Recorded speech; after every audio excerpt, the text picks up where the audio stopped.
So we're gonna do something a little different. Give him time to tune.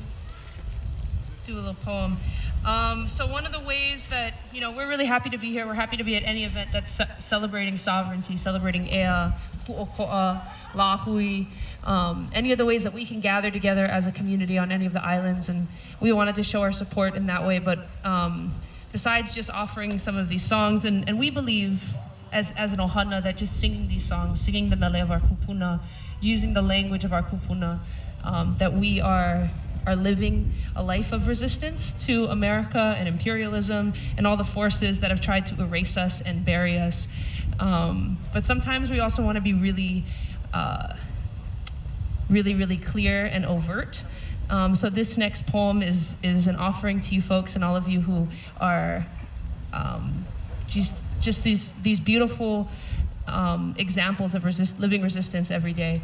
And so this is a poem that I composed a few years ago, and the idea was to compose a genealogy to map the history of Hawaiian resistance. And of course, that is nearly impossible because we have been living acts of resistance. Our kupuna, even before America had come to Hawaii, they were standing up for what was right for their communities. They would overthrow unjust leaders. They would stand up for each other. They would protect each other.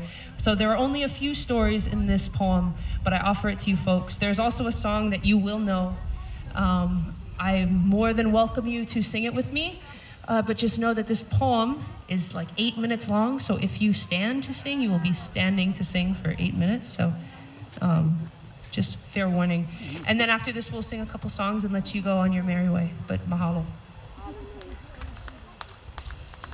It's 1872, and David Kalakaua, not yet crowned, not yet anointed our king, pens a song at the request of Kamehameha V. Lota Kapuaiwa, Hawaii Pono'i, a new national anthem, a new symbol of strength, a new promise to the Kanaka Maoli of Kalakaua's generation that like those before, they will stand and fight for their right to noho aupuni. Today, we call this resistance. Back then, we just called it pono. Hawaii Pono'i nana komo'i kalani ali'i ke ali'i. So as Kalakaua writes, we sing of a generation of maka'ainana and mo'i who gave their fierce bodies to this legacy.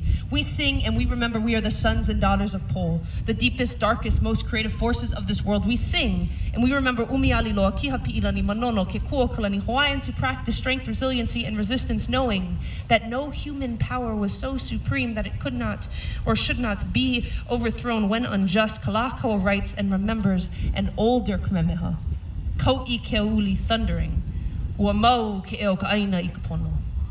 Kalakaua holds this declaration in his iwi and pushes it through his melodies like we have been taught to hold it in our bloodline and cradle it on our tongue, keep it sacred and safe from the poisoned fingertips of this fake state. So it's 1893.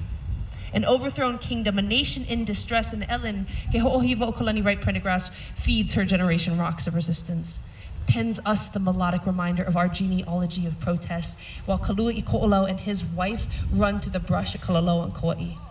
Their steps are heavy, but precise because they know the weight of a generation's weight shrouding their shoulders. They realize the power from which they resist when they refuse to be imprisoned by his sickness. So when Pi'ilani buries him, it is her tears that return his body and rifle to dust his generation's ihe and answer strapped across his bare chest, pointing back to Kalakaua's call to protect this legacy. Makualani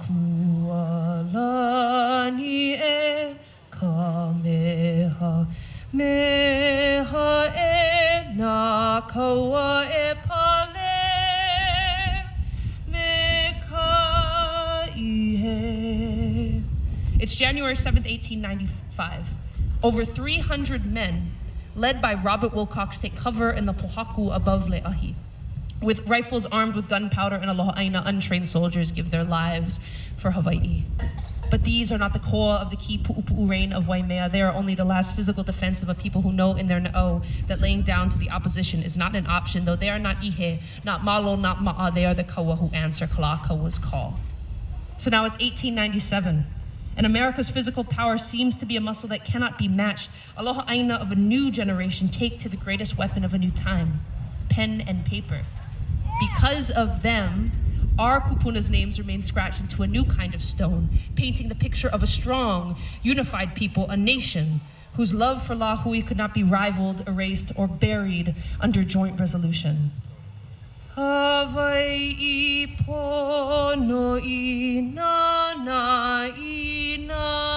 li'i na pua muliko na poki'i. It's January 3rd, 1976. After almost 6 decades of mourning, 9 young Kanaka Maoli, galvanized by the resistance to Kalama Valley evictions, they land on the island of Koho'olawe, Kohema Lama Lama o Kanaloa. They have come to heal an island torn by the bombs of someone else's war, for someone else's security. On that day, the Protect Koho'olawe Ohana reignited a practice of aloha aina so powerful, it defeated the largest navy in the world. But between March 6th and 7th of 1977, George Helm and Kimo Mitchell, 2 members of the Protect Koho'olawe Ohana, were taken. Their sacrifice reminds us what we must be willing to offer back to our Lahui, that sometimes we do not return on our own 2 feet. Sometimes we are only the song, the faint memory of a sweet melody. Sometimes we are just the mo'olelo for our next generation to carry. Now it is 2017.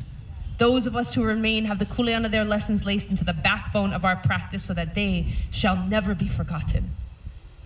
Hawaii Pono'i e ka Lahui e o kau hana nui e ui e.